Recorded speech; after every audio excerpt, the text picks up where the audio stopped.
Today's episode comes with some exciting yet bittersweet news. So join me as I share the change I'm making based off a lot of requests, but in a way that's going to help me to support you in a more direct and hands-on way. Welcome to Teaching High School Science. I'm your host, Doc, a former biochemist turned high school science teacher and private tutor.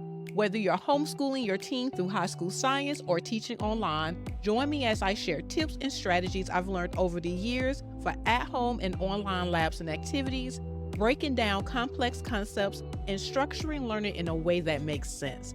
Now, let's dive into today's topics.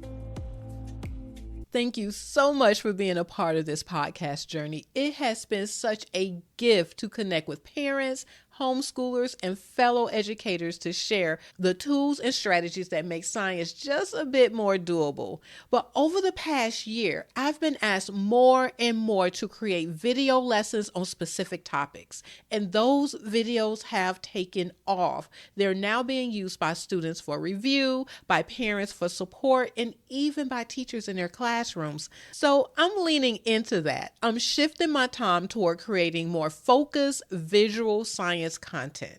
That means you'll see me more on YouTube and in my blog, where I'll continue helping students to understand chemistry and physics and AP chemistry and all of that fun science in a way that actually sticks.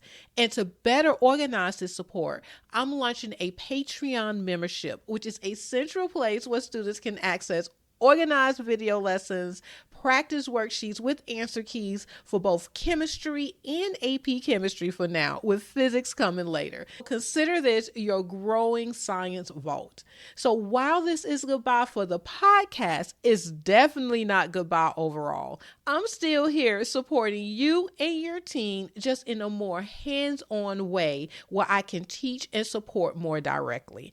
Thank you for listening. Thank you for sharing, and I'll see you soon in YouTube, Patreon, or thesciencementor.com. Until next time, remember, curiosity leads to endless possibilities.